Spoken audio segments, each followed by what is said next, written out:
You're listening to this episode on Spotify, Apple Podcasts, or YouTube. Hit that subscribe button and leave us a comment. It would greatly benefit the show. Hello and welcome to Movie Beaters with the Farx Brothers. I'm Kirk. And I'm Kyle. I'm Nick. And I'm Dan. Well, I'm sorry, I cracked my thing over your name. I didn't mean to do that. Go ahead, Dan. Like I said, I'm Dan. I'm sometimes a director, sometimes a terrible writer, and sometimes a barely competent cinematographer. gosh darn it. Okay, so I'm supposed to say hello, and we're here with Dan Dockery. No, we're keeping all of this in. This is perfect. I don't know your format. And I'm going to start a fight at the top of this because I think it's funny. You're not a terrible cinematographer, or if you are, then how do you explain replacing my brother Nick on Nathan Block's movies? So I didn't say I was a terrible cinematographer. I said barely competent.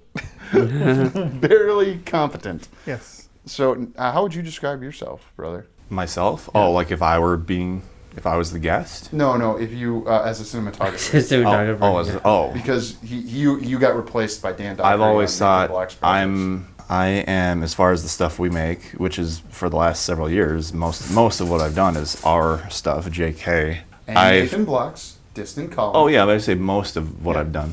I'm the best person we can get for free. That's usually my price too.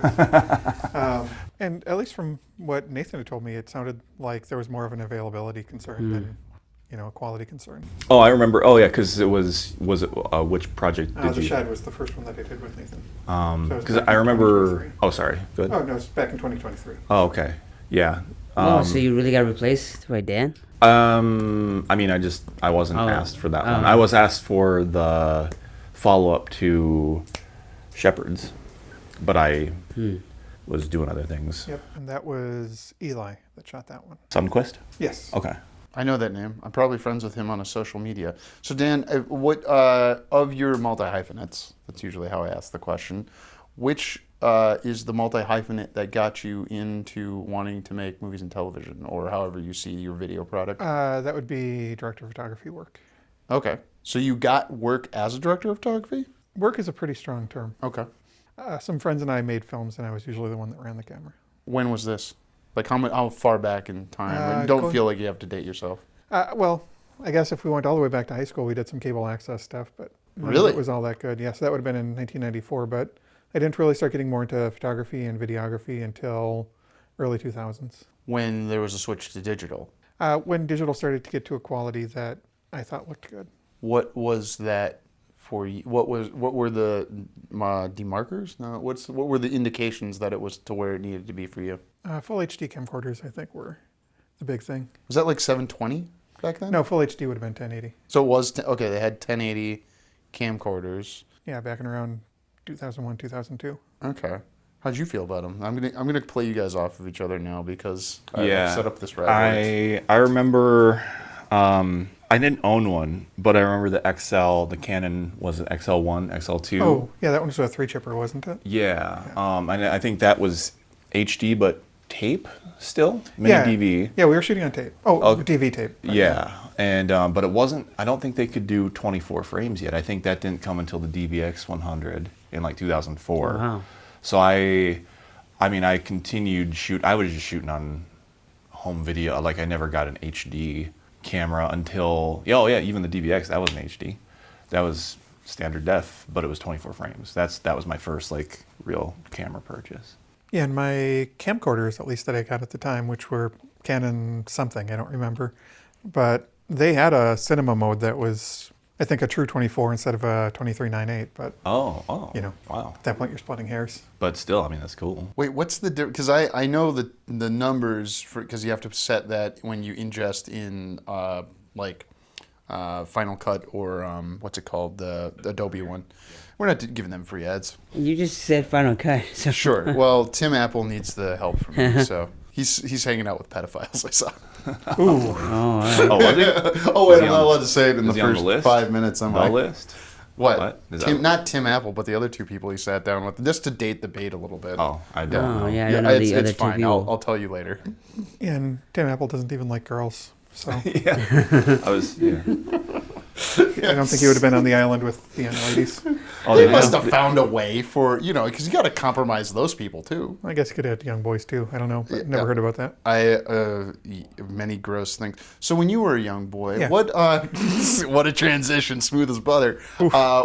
Like you started in high school making cable access. Yeah. What were the movies you watched that got you to that point in your life, or what were the mix of the group of people that? Those are two different questions. So take whichever one you want. Yeah, movies. My friends and I all liked weird stuff when we were younger, so we would watch like some of our things in a rotation. Where like there was one called Highway 61, which I don't know if it was really popular with anybody outside of my group of friends. It's a Don McKellar movie from Canada about a small town barber from Thunder Bay that finds a dead guy in his backyard. And this woman convinces him that the dead guy's her brother and that they need to drive him to New Orleans to do a funeral. But in reality, she's using him as like a suitcase to smuggle drugs. Wow. And they have, of course, misadventures along the way. It's a road comedy at its core. So, but we really loved that movie. And like I said, it must have just been one friend found it and it clicked with us because I've never known anybody else where that was a thing. But also, stuff like Naked Lunch and, we would have watched a lot of like Ren and Stimpy and that kind of thing. So that's the kind of stuff we liked. But then also in the northeast suburbs back then, cable access had some really great stuff. And I think some of it was probably on a lot of the other cable access too. But like, did you guys ever watch cable access back in like the mid 90s? We didn't have it No. where I was growing up. Okay. Yeah, so there was a group locally who did a lot of comedy stuff. I feel like Schoberkron or something like that was the name of them. Chopper Crom? Schoberkron it was like a pastiche of the names of the people. Got it. And one of them had this character called Dr. Sphincter that was hilarious. Uh-huh. It was like this guy that was obsessed with he was like an OCD guy basically. Mm-hmm. And he was like obsessed with tight spaces and cleanliness. Much like a sphincter. Well, one of those things. Yeah, I think that was the implication. Were you then trying to, when you started out in high school, replicate this style of humor for folks? No, we did our own goofy stuff, and then we had, I think, one episode of a talk show, which we got kicked off of public access after. And Why did you get kicked Oh, off yeah, of what happened public there? access? there might have been some language that wasn't permitted on cable access in 1994. Was it one of the words George Carlin says or some other word? I'd say it was probably many of the words George Carlin said. So wait, you're not allowed to say those words. Yeah, because it's public television, public airwaves. And it wasn't airwaves, it was cable. It was public access TV. Oh, sure. But their donors watch, and many of them were, I think, a little more conservative than our 17-year-olds. And we knew we shouldn't be using the language we were using. We just didn't really care. Sure. And now you could just have a podcast and say pedophile in the first 5 minutes and not put a warning at the front. And then again, just after the first 5 minutes. So. Whatever. I don't understand. There's Potty Christian, by the way. We have to save that for people who have heard our debate by the time they're Yeah, hearing this this. comes last. If they're linear listeners who we value very dearly, thank Great. you, linear listeners. So you wanted to be a cinematographer. Yeah. You then become a director and writer. Why? And how recently was that in terms of your evolution as an artist? I don't know if I call myself an artist to start. Oh, I struggled with the same thing, but it helps to accept that. What is it? That some of it is art and some of it is craft. No, the reason I started directing in some cases was I was just not really happy with what other people were doing with the footage that I shot, because I'd shoot things in a certain way, kind of hoping it would be edited a certain way, and then they would edit it very differently than what I had in mind. So I'd get a bit frustrated with that. Can you give an example? I don't want to hurt anybody's feelings. I figured that could be the case. I was hoping there was something far enough back that they might not hear this, but I doubt anybody I worked with back then would hear this, but I also wouldn't want to speak ill of my collaborators. I guess, can you give an example of what was it not cut up enough, cut up too much? Not what was the thing you were looking for you didn't find? It was the flow. I felt like the flow of the finished products didn't really, I don't know, it just didn't work for me. Okay, that goes to I think pacing is very important. Indeed. And like with comedy, for instance, 1 or 2 frames actually makes a huge difference in how a joke lands. Do you spend a lot of time on frame by frame then or even now? If it's a comedy, I do, yeah. For drama, maybe a little less. Okay. And I assume most of the time it's shaving frames out? Make it faster? Comedy works faster. No, sometimes it's adding frames to let a moment expand a little bit before the punchline drops. Okay. Are you counting in your head, or do you just have your gut tell you? I just make it so I think it's funny, you know? That's all you can do. You know, if I can make just one person laugh, I've won. And if that person is me, that's okay. And then why did you? So you're a cinematographer first, then possibly a director second, but you edit, and don't you edit as well, and you write? Well, it kind of goes with directing. I've edited one short film for somebody else, and it went very badly. I know we want to be sensitive. What about the process didn't work for you? No, that is easy to say. Because I prefer to be a collaborator, I usually don't charge people. You know, if I were working on a feature, I'd probably want to have an agreement in place for like a percentage share, just so I'm not that idiot that shot something for free and then it went on and made $30 billion. Sure. Which is not happening. But, you know, even if it's like $500,000, right? Like, well, you know, you always hear those stories. The guy shot this film. I don't know what the guy that shot Napoleon Dynamite got, for instance, but maybe he got like $300 for it or something. And that movie went on and made probably $100 million or something across all the countries and streaming, et cetera, et cetera. Mormons are good at business. I imagine they, Could be. It was Mormons who made that movie. Well, yeah, I just didn't know that they were good at business. Are you kidding me? They're one of the richest private organizations, rivaling the Catholics now. You're talking Well, you're talking about LDS. the church. You're though, talking right? LDS then, and Not just Mormon. not individual Mormons, but like Oh, the church as sure. a whole. That's the church. That's like, I mean, Catholics do well if you're talking about the religion too, right? Yeah, I mean, Catholic Church is enormously wealthy. Yeah. but not every movie they make is. Yeah, but there's significantly less Catholic, or significantly less Mormons than Catholics. So on the whole, there's a lot more. I mean, you do have poor Mormons. I've talked to Mormons and former Mormons who have told me about people they knew in their lives that were not well off. Yeah. Well, I mean, after they spend like $10,000 to go knock on doors, yeah, they're going to be poor. They have to pay. That's right. They do have to pay for that. Yeah. It's Well, like, I lived with a couple of Mormons. This is going to sound odd, and this is your interview, Dan, but this is how this goes sometimes. I lived with a couple of Mormons that were on their like pilgrimage or whatever, and they would use the sauna at the place that I lived, and it seemed like they were having a roaring good time. Not doing anything naughty, not drinking caffeine or anything like that, but just like they had a sauna, they could go swimming, and then they just had to work like 3 or 4 days a week doing their Mormon stuff. And that's great. I'm happy for them. I have nothing against them. That sounds great to me. this is why you shouldn't have brought up Napoleon Dynamite. But I'm glad you're. Wait, so Anyway, so to get back to what we were saying, so I just don't want to be that guy that shot something for free or for practically nothing, and then it went on and made a lot of money. are you working on any features now? I ostensibly am, yes. Okay. I have my own that I am writing. Charitably, I could say I'm writing it. Nahamath?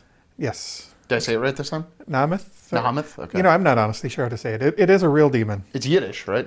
I don't know about Yiddish, but it is a Jewish demon from folklore. Yeah. Wait, okay. So like the Jews would have a demon or a folklore, but they wouldn't use Yiddish to describe it? Or I guess Hebrew is the more correct word, right? I would assume Hebrew. Yeah. Okay, yeah, sure. Because Yiddish is like the colloquial speak. I don't know. Look this up, dear I'm listeners. no expert on any of that. So I'm not going to expect that from you. No. What is a project you're currently working? So okay, Nahamath, and aren't you involved in some other? Isn't there a feature you're working on? Are you able to talk about that? there was. I quit. Oh, well, I want to ask Segue why, out. because we're journalists. But What a journalist. you're journalists. I could say we had a difference in approach on how to shoot the film. Okay, that's fair. How do you like to approach shooting a film? Because my dear brother might have thoughts on it as someone who has done so himself. As the person with the camera, I probably shouldn't say it, but one of the things I think people always think is the camera is one of the most important things, and I would actually put it down probably like number 7 on your most important things making a film. What are the 6 things above it? So number 1 is going to be just the story itself. If you don't have a good story, you don't have anything. Doesn't matter how beautiful it looks. Number 2 or number 3, I'm not completely sure. It's either audio or performance. I always get in joking arguments with audio people saying, but if there's not a picture, it's not even a movie. At that point, you've got a radio drama. Podcast. So camera's obviously, like, sure, your audio is important, but without my camera, we're making a radio drama. But Yeah. but in truth, the picture can look pretty bad and people can still watch a film. Indeed. But if it sounds bad, it's completely unwatchable. So, and then performances, again, if you have a really good story and terrible performances, people are probably not going to stick around to watch it. That would be 1, 2, and 3. 4, production design. if we're segueing into dark backward at all, I think this film has some of the most amazing production design I've ever seen. Any film ever. Like the production design on this film is just perfect. I did agree that that is the case, and we'll get into that more in the non-spoiler and spoiler debate that folks will What do you mean? hear. Folks have already They've heard. heard it, yeah. They've You already heard had that argument. All right. Thank you. I love when you come at me hard on that. So let's see. 4 was production design. 5 and 6. So 5 would be lighting. Uh-huh. So, give me good lighting.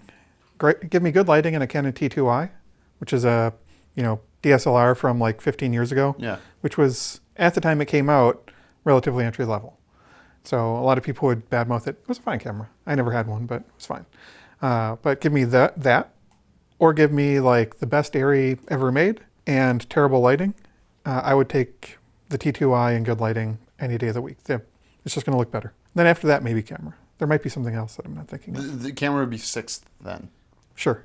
7 was a number I just kind of pulled out. That's so. totally fine. It's a holy number. I could try making something else up just to get us there. But No, I don't want you to fudge anything to try and get there. We'll take the camera as 6. What do you shoot on today?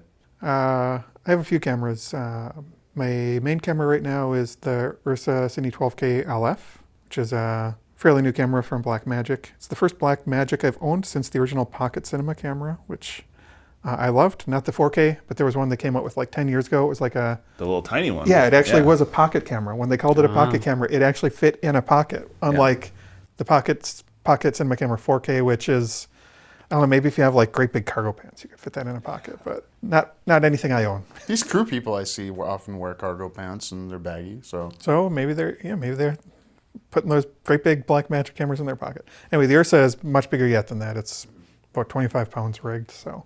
Damn. Second camera is the Ronin 4D 8K. So also known as the chicken head camera. It's the camera they used to shoot Adolescence on Netflix. It's basically a camera made by DJI where it has a built-in gimbal. And when gimbals first came out, I was really big on gimbals, and I decided I kind of hated them because it took forever to do anything like change a lens or whatever. It was just driving me crazy. And also they felt really robotic, at least at the time, where you'd try to do a smooth move and you'd have these kind of robotic start and stops to it, etc. And that has improved a bit. It still feels a little robotic, but a lot less so. And for shooting handheld, it's my favorite camera now. I also have a red Komodo X, which I like quite a bit. That was my main camera until I got the Ursa.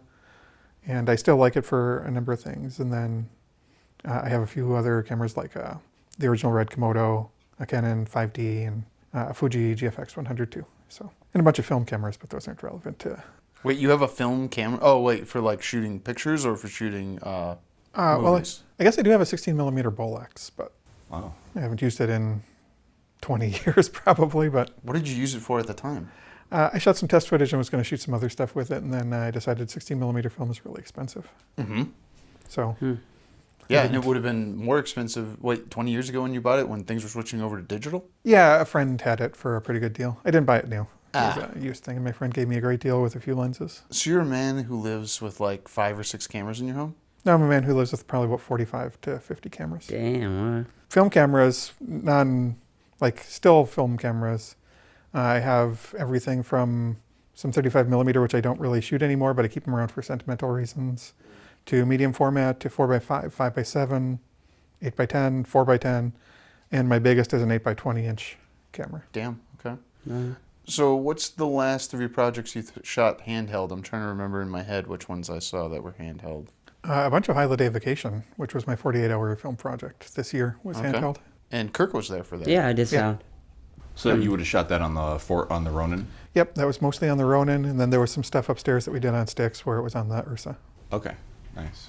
Is it hard to color match them? Match, maybe a little hard, but if you're not intercutting them within the same scene, it's maybe less important. Okay. As long as you get them pretty close, people aren't going to be jarred. Do you like to do color correction? I would say I'm not great at it, but maybe I'm better than some other people that I've worked with. So if I feel like they're not going to, do as well as I would or whatever, then I'm willing to try it. But DaVinci or? Yeah, I'm a Resolve user. Okay, that's good. We talked to somebody, I can't remember who.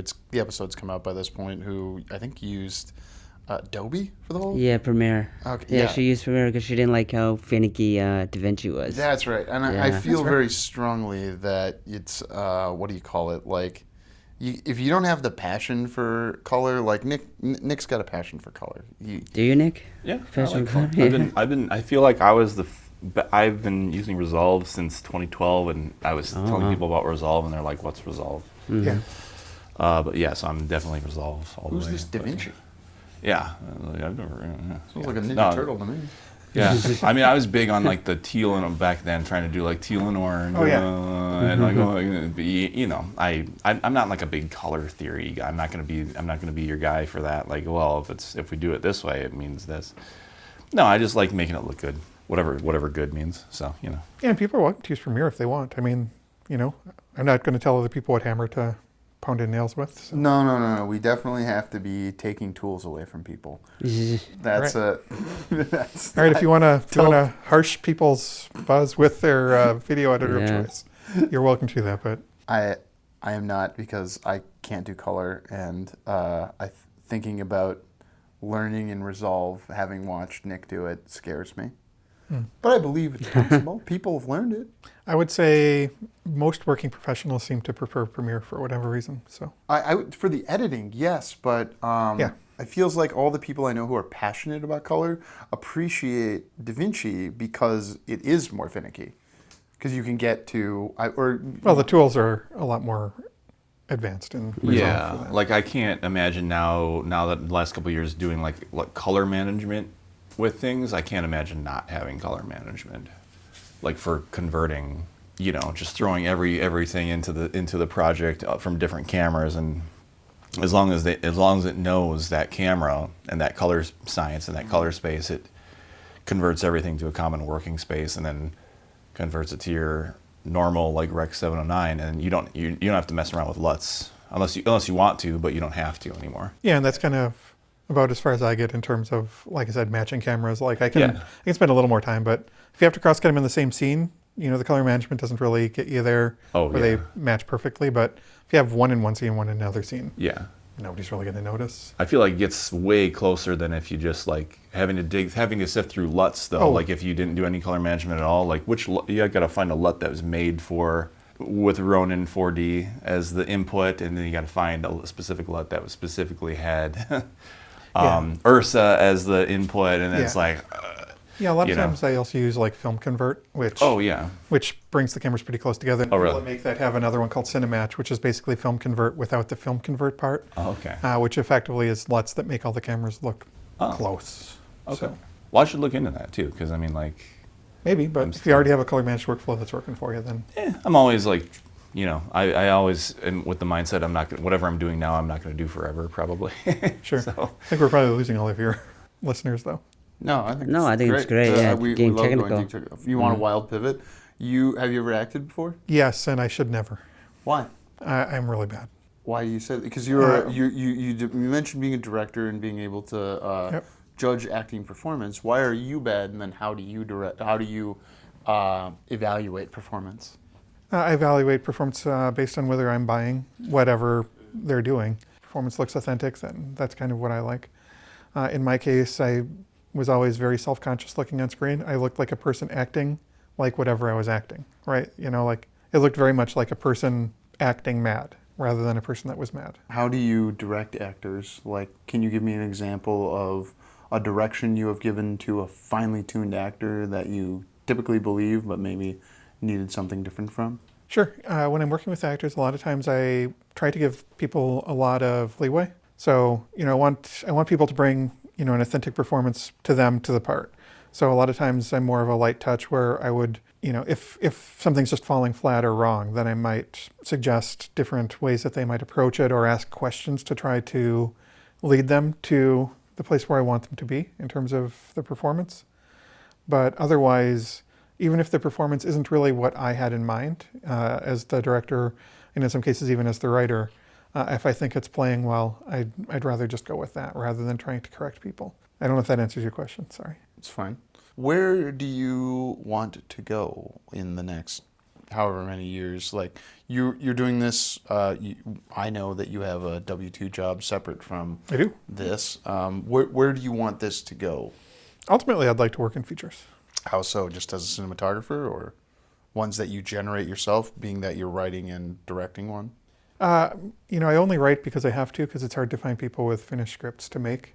Oh, And yeah? then- Wow, huh? Well, hey, I mean, We have people who are wanting to write something. Sure, Like, that's ask great. around, yeah. Yeah, and then even when people are willing to write, finished scripts, sometimes you can't come to a good agreement on how the film should be shot, etc. There's a writer I'm working with now, and I think we're going to be able to come to a good agreeing point. But her script is great. I just want to change a couple things in it to make it both easier to shoot, and one of the characters just doesn't work for me as is, and she kind of likes the character as is. So you got to get that That's the one finally coming she's playing. together. What's that? I have no idea. I'm just- No, she has no interest in acting. But. What is the movie you're writing? I know, obviously, but for the audience, what is the movie that you're writing and directing about? It's about a witch who has a demon soul basically locked in a box. And she's also alcoholic and makes bad decisions. So she invites a couple of people back to her house for a threesome, and one of them becomes possessed by the demon, killing the third party, who's not the main witch, who is passed out in her bed. And then she comes to, and then from there, she'll have to get some other people to help her to go fight the demon. Are there magical beings or just normal people? I would say this will be probably a coven of witches. Coven? Wait, you said coven, not coven?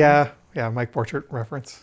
Wait, you're what? Who? A Mike Borchardt reference. The guy who made the terrible film called Coven. Okay. Wow. Sorry, Mike Borchardt. No, I mean, isn't it known that movie's bad in the movie? Wow. Like, I isn't don't that think the he point believes it's of an bad. American movie? You should never maybe say other people's films are just bad. Yeah. Did he actually finish the movie? Coven did get finished, yeah. Oh, okay. And Yeah, you can watch it. Wasn't it the reason he wanted to call it that? Didn't he think maybe it's Mandela effect, but he thought coven rhymed with oven? Isn't that a joke?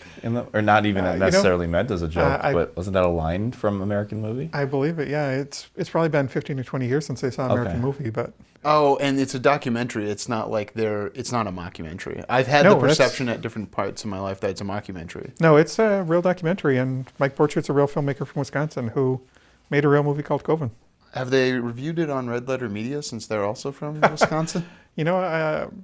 I don't think I've watched their entire back catalog, so I might have. I mean, they had watched this movie that you. That's what I found on my research. I found my way to them through their reviews of the Star Wars prequels, which were fantastic. But I've heard there's a couple of folks out there, but they must have been one of the big ones. Are you pro or anti Star Wars prequels living in a Star Wars sequel world? so I grew up with the original trilogy. So did I. So when the prequels came out, I had a knee-jerk reaction against them. There's somebody online that edited together a new version of the prequels. Oh, Topher Grace. A Wasn't it different Topher person? Grace did the... Yeah, he did, but are you that might not be the referring one to you're else? referring Yeah. to. I Yeah, thought that was 'cause- the popularized one. Because no, I don't know the name of the person, but I know they were just called, I think, like the Unannoying Edition or something along those lines. But they went through and they replaced Jar Jar Binks' voice with just like this alien blah blah blah blah blah instead of, what sounded a little bit maybe like a racist caricature. And they took out all the woos. Sure. And then they edited out, So every time the kid gets in a pod racer and he's like, woo! Oh. They No, this is pod racing? Yeah. Yeah, they cut all that stuff out. And then they also cut out a bunch of just unnecessary scenes. And Kids are like that, though. I just want to get that out there. Kids woo. that's great, but as an adult watching the film, I'm annoyed by kids. yeah, I loved weapons. All the kids were gone. Sorry. yeah. Dan didn't say that. That's me making a joke, and we won't repeat the joke I started the episode with. Yeah. Anyway, so they were much improved. I also will sometimes get flack from people of my own age. I'm about 49. I get flack from people of my own age for saying that even as released, Episode 3 is better than Episode 6, in my opinion. Which is not to say it's good. It's just to say Return of the Jedi is a really bad movie. Oh, wow. But it's most kids' take. favorite, and there's a lot of people who are coming out that it's not a Star Wars debate because we're going to talk about the dark backwards. But What do you mean? We already talked about the dark backward. This is the interview segment. That's right. People who listen to the show are unaware of how the sausage is made, and I would not want to change that in any way. What? Is there sausage? We don't. I mean, I'm not going to answer that question because I have another joke. Nick, do you have any questions about camera equipment or anything? Since we're in the interview section, I want to make sure we hit on all of those. Well, actually, yeah. How do you what's the noise like on the Ursa Cine LF? Because I'm a little frustrated. I'm shooting on the original Ursa 12K. Oh yeah, the Mini. Ursa Mini Pro 12K. Yeah. And like now that they have that sensor in the Pixis body, now I might go for that. I $15,000 for the LF in its original body was like a little steep for me. It's actually, well, I don't know after tariffs, but pre-tariff it was $6,700. Wait, what? It was as much as your Mini was originally.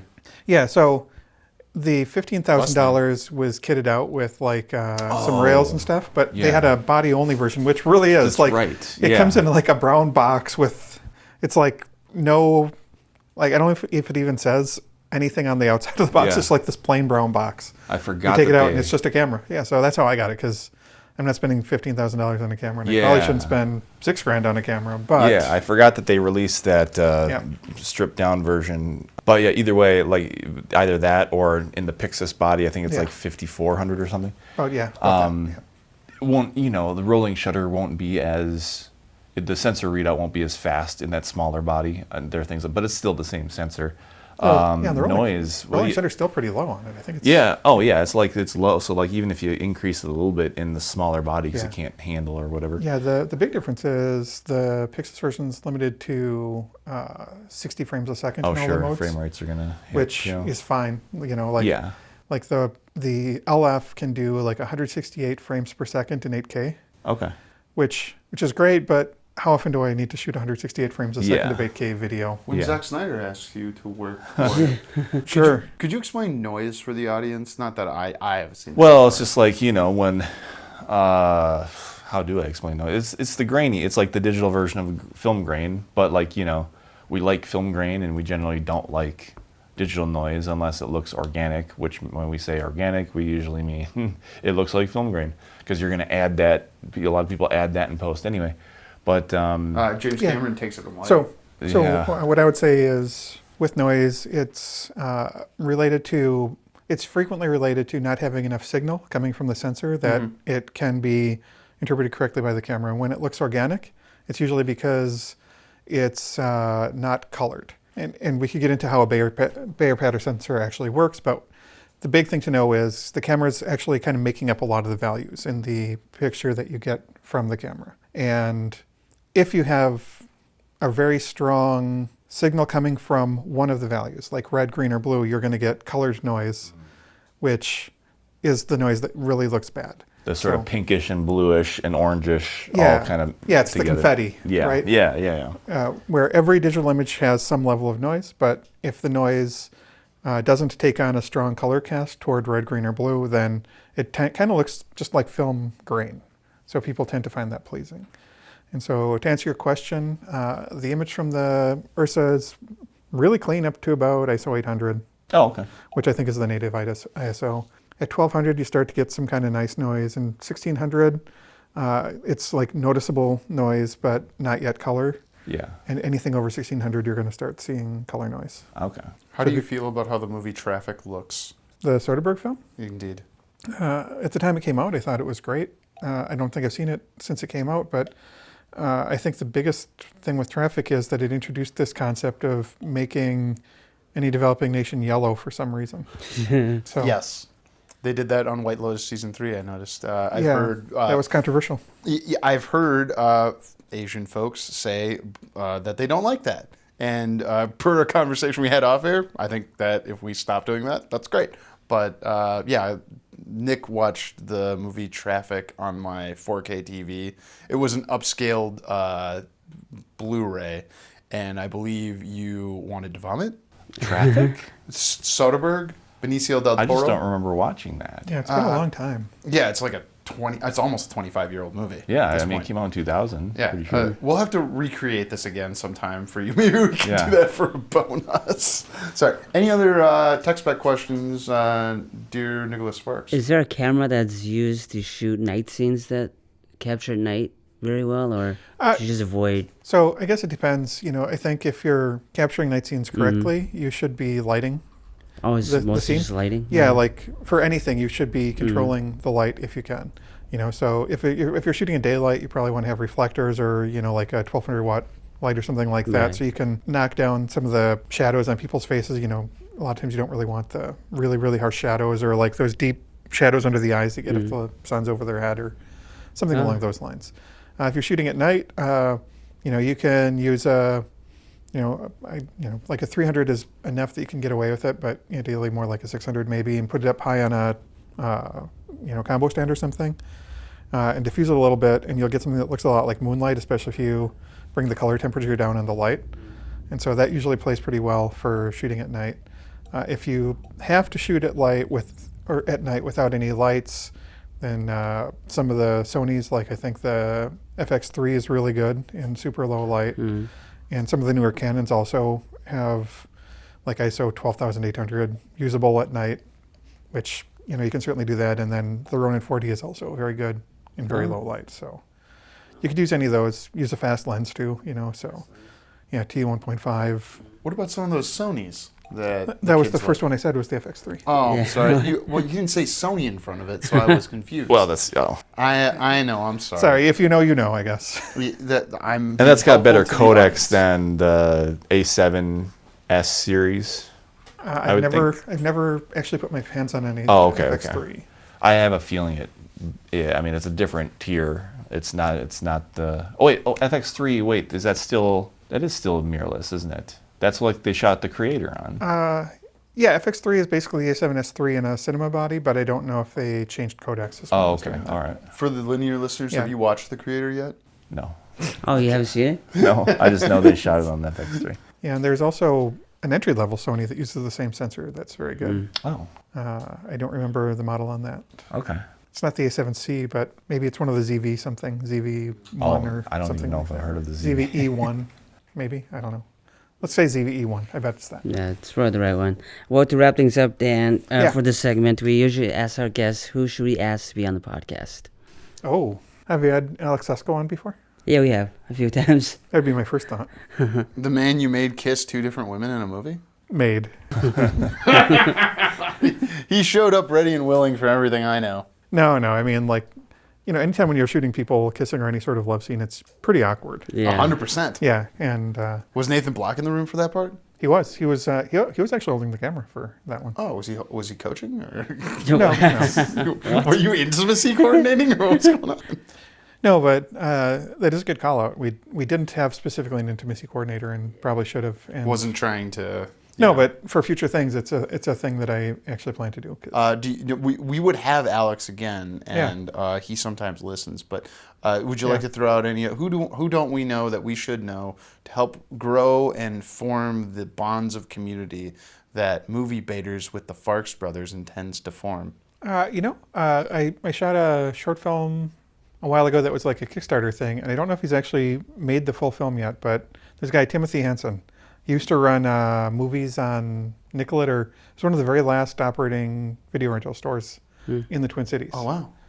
Yep. So I don't know if it was Nicollet Video or it was movies on something. I think, but he's trying to make a film that's called Super Freaks, and I think you guys will like it. So he might be a guy to talk to. Yeah, we'll reach out.